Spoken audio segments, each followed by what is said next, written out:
You have felt this your entire life, that pattern where you want something, really want it, and the harder you reach for it, the faster it runs from you. A job, love, respect, approval, a sale, an opportunity. You prepared, you tried, you cared, you put in the work, and you watched it slip away, while someone else, someone who wanted it less, someone who wasn't as qualified, someone who didn't try nearly as hard, walked in and got it. And you were left standing outside, wondering the same question you've asked yourself 1,000 times. Why? Why do the people who want things the most so often not get them? Why do people who seem indifferent, who don't put in half the effort, who aren't even as good as you, why do they get the opportunities, the relationships, the respect you've been chasing your whole life? This is not random. This is not bad luck. This is not because you're unworthy. What if I told you it's something else entirely? What if I told you that you've been broadcasting a signal, invisible to you but not to them, and that signal has been sabotaging you at every turn? They can smell it. Desperation is not just something you feel inside. It's not private. It's not contained. It's a detectable force that leaks outward, through your words, your timing, your body, your energy, and humans are hardwired to detect it, not consciously. They don't sit there thinking, this person is desperate.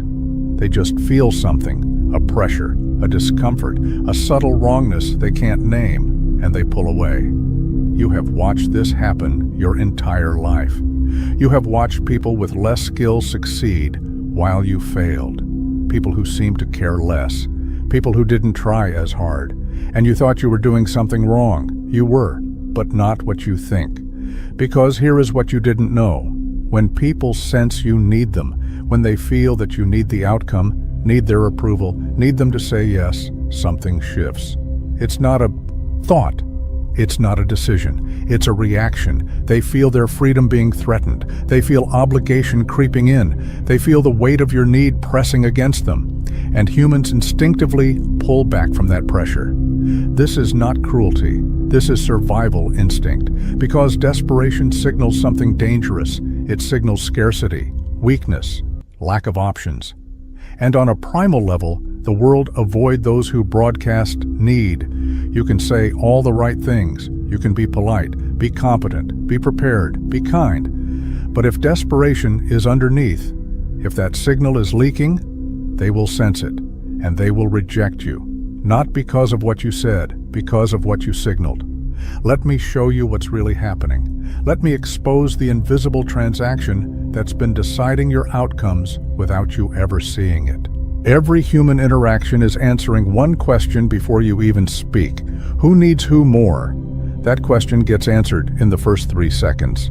Before you introduce yourself, before you smile, before you say a single word, and desperation answers it instantly. You have already lost the negotiation before it begins. Because the moment they sense you need the outcome more than they do, the moment they feel that imbalance, the power shifts. They don't consciously think, I have power here. They just feel it. And when they feel it, everything changes. They relax. They become pickier. They raise their standards. They start weighing their options because they can. Think about the last time you really wanted someone to like you. A new group of people, a romantic interest, a potential employer, a client, anyone. Remember how you acted? You monitored their reactions. You studied their face for approval. You laughed a little too hard at their jokes. You agreed with things you didn't fully agree with. You became a thermometer, constantly measuring their temperature toward you.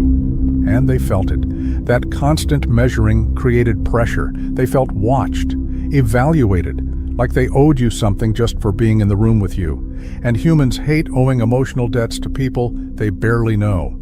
In nature, the most reliable signals are costly signals. Displays that only high-status individuals can afford. A peacock's tail is expensive to maintain. It's a burden. But that's exactly what makes it trustworthy. Only a healthy peacock can afford to carry it.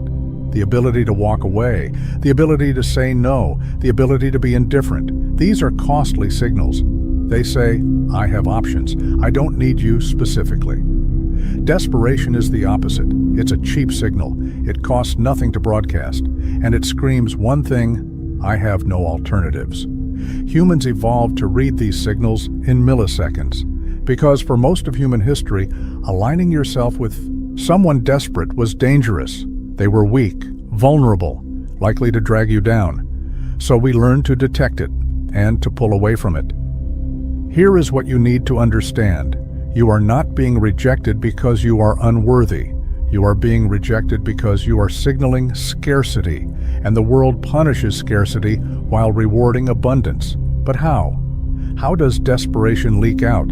How does it broadcast itself when you are trying so hard to hide it? In the next section, we'll expose the silent leaks that broadcast your desperation. If this is making sense to you, subscribe to the channel. Thank you for your support. Desperation does not announce itself. It leaks. Through channels you do not even know exist. It leaks through speed. You reply too fast. You show up too early. You agree too quickly. Speed signals one thing: you have nothing else. No other conversations waiting. No other options pulling at your attention. No life outside of this interaction. When you respond instantly, you are saying, I was sitting here, waiting for you. It leaks through over-effort. You try too hard. You give too much. You do more than what was asked. You volunteer extra work. You go out of your way without being prompted. You over-deliver on everything. This does not look like generosity. It looks like fear. Fear of losing. Fear that if you do not overcompensate, they will see you are not enough. And that fear is visible. It leaks through your eyes. Desperate people have hungry eyes. You are looking for reactions, scanning faces for approval, seeking validation in every micro-expression. Others feel this. They feel watched, studied, like they are being scanned for signs that you are winning them over, and it makes them uncomfortable. It leaks through availability. You are always free, always flexible, always saying yes. Yeah, I can do that. No problem, I'll move things around. Anytime works for me. This signals that your life is empty, that they are filling it, that you have no boundaries because you need them too much to risk saying no. It leaks through talking too much, over-explaining, overselling, filling every silence. The more anxious you are, the more words pour out. You cannot let the silence sit because silence feels like uncertainty. And uncertainty terrifies you. So you talk, you justify, you explain things that did not need explaining, and every extra word broadcasts the same thing. I am nervous. I need you to approve of me. It leaks through follow-ups. Hey, did you get my message? Just following up. Wanted to check in and see where we're at. Each one of these messages is a confession. I am sitting here, waiting. My emotional state depends on your response. You have given me power over you and I can feel it. But here is what makes all of this so dangerous. Your body cannot lie. When you are desperate, your shoulders tense. Your breathing becomes shallow. Your eyes dart, searching for approval. Your voice speeds up.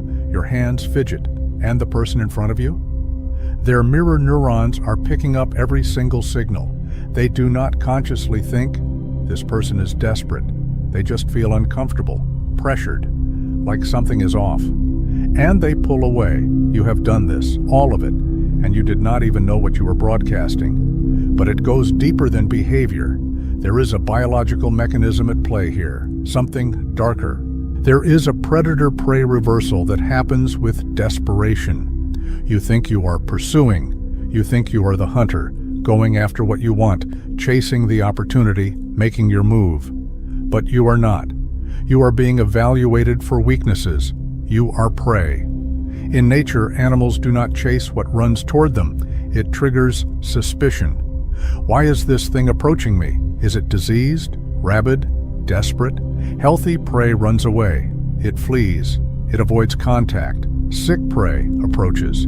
The same instinct operates in humans. When someone comes at you with too much enthusiasm, too much eagerness, too fast, your unconscious flags it. Something is wrong here. Think about a street vendor in a tourist area. They see you. They light up. They chase you down the street. My friend, special price for you? just for you. And the harder they chase, the faster you walk away. Why? Because their desperation signals low value. If what they were selling was actually valuable, they would not need to chase. People would come to them. Now think about a high-end boutique. You walk in. No one acknowledges you immediately. No one rushes over. You have to prove you belong there. You have to qualify yourself to even be served. Which one feels more valuable? The one that needs you or the one that does not? Desperation kills mystery, and mystery is what keeps people interested. The desperate person reveals everything. They are an open book, desperately trying to prove their worth. They answer questions that were not asked. They volunteer their weaknesses, hoping honesty will earn acceptance. They lay all their cards on the table because they think transparency builds trust. But what it actually does is remove all uncertainty. And without uncertainty, there is no curiosity. Without curiosity, there is no attraction. In any relationship, romantic, professional, social, the person who cares less has more power. This is not a game. This is not manipulation. This is the principle of least interest. The person who wants it more must accept the terms. The person who wants it less can dictate the terms.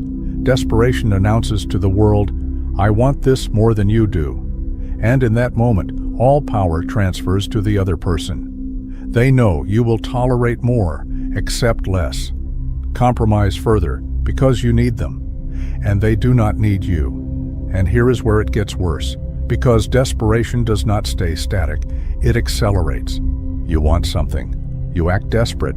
People pull away. Now you want it more, because scarcity just increased. So you act more desperate, and they pull away faster. The brutal irony is this: the harder you try to close the gap, the wider it becomes.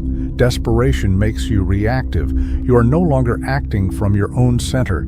You are reacting to every microsignal from the other person. They become cold. You heat up. They pull back. You lean in. They go silent. You fill the silence. You have handed them the remote control to your nervous system, and they can feel it. Think about texting someone who has not responded. You send one message. Nothing. You wait. The silence eats at you, so you send another. "Hey, just checking in." Still nothing. Now you are spiraling. So you send a third. "Did you get my message?" What you are really saying is, "I am sitting here, waiting for you, just following up." What you are really saying is, "You have power over my emotional state."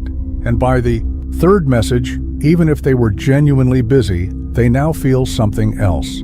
Pressure. The desperation has created the very rejection it feared. The more you want something, the harder you try. The harder you try, the more unnatural you become. The more unnatural you become, the more they sense something is off. And the more they sense something is off, the more they pull away. This is the desperation death spiral. You cannot perform your way out of it, because the performance itself is evidence of the desperation. And here is the worst part. Desperate people overshare. They tell you their fears, their failures, their needs, their weaknesses. They think this is vulnerability. They think this is building trust. They think this is connection. But what they are actually doing is handing you the instruction manual for their destruction. Now you know exactly what they are afraid of. Now you know exactly what buttons to push. Now you know exactly how much power you have over them. But why? Why does desperation even exist? What causes it? Desperation is a symptom. The disease is an empty life. When your entire world revolves around one person, one job, one opportunity, you become fragile. That one thing carries all your hope, all your identity, all your future, and that weight is visible. It leaks through everything you do. The person with a full life is different. They have hobbies, friends, projects, passions, purpose. So when they meet someone new, it is an addition to their life, not a rescue mission. When they interview for a job, it is an option, not a lifeline. When they pitch a client, it is an opportunity, not salvation. That lightness changes everything. Think about how you act when you believe something is your last opportunity. You interview for a job you think is your only shot at survival. You answer too fast. You laugh too hard at their jokes. You agree with everything they say. You reek of, "Please pick me." Now flip it. Imagine you have 5 job offers on the table. You show up calm. You negotiate. You ask hard questions. You are willing to walk away if the terms are not right. That energy, the energy of options, is magnetic because it says one thing: I do not need you, but I am open to the possibility of you. Desperation says the opposite. Desperation says, you are my only hope, and nobody wants to be someone's only hope. That is too much pressure, too much responsibility. It forces them into a role they never agreed to play. So how do you kill it? How do you eliminate desperation? Not fake it, but actually kill it. The solution is not to stop wanting things, it is to stop needing them. When you genuinely do not need the outcome, your energy shifts, and when your energy shifts, the world responds differently. 1. Build real options. Desperation comes from having one path, one person, one opportunity. When you have multiple options, the need dissolves. Do not wait until you are desperate to build alternatives. Build them before you need them. Apply to 5 jobs, not 1. Talk to multiple clients, not 1. Work on multiple projects, not 1. The moment you have options, you stop needing any single outcome, and that changes everything. 2. Delay your responses. Force space between their action and your reaction. That gap kills the smell of need. Do not reply instantly. Do not show up early. Do not agree immediately. This is not playing games. This is protecting your value, because speed signals desperation and restraint signals abundance. 3. Practice walking away mentally. Before every interaction, accept that you might not get it. That acceptance changes your energy completely. You stop performing. You stop trying to be what you think they want. You start being. And being is what people actually respond to. 4. Fill your life. The person with a full life does not need any single outcome to feel whole. That lightness is irresistible. Fill your life not to fake abundance, but to create real abundance. When abundance is real, desperation becomes impossible. The Stoic philosopher Epictetus taught this centuries ago. Focus on what you control, your effort, your character, your response. Release what you do not control, outcomes, other people's decisions, whether they say yes or no. This creates an unshakable calm that others interpret as confidence, as high value. And here is the paradox that breaks most people's brains. When you stop desperately wanting the outcome, you actually perform better. Because desperation creates performance anxiety. You play not to lose instead of playing to win. You become safe, conservative, boring. But when you genuinely do not need it, when you have real options, you become bold. You take risks. You say what you actually think.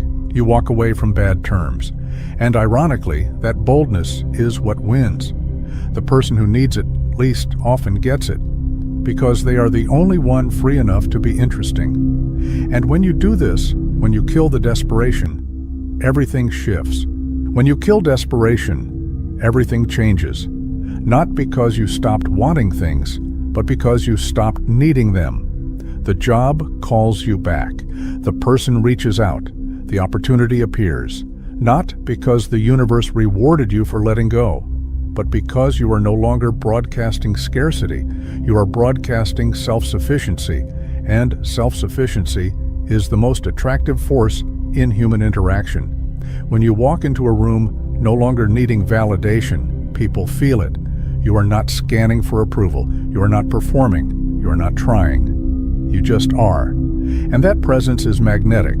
Detachment is not giving up. It is not apathy. It is not indifference to the outcome. It is letting go of the outcome while still taking action. It is wanting without needing, caring without depending. That energy is irresistible. This was a mirror, and you have seen yourself in it. You have seen it now. You have seen how you have been unconsciously broadcasting desperation your entire life. And you have seen why, even after all your effort, all your talent, all your trying, it still was not working. The question now is not whether you understand it. The question is, what are you going to do about it?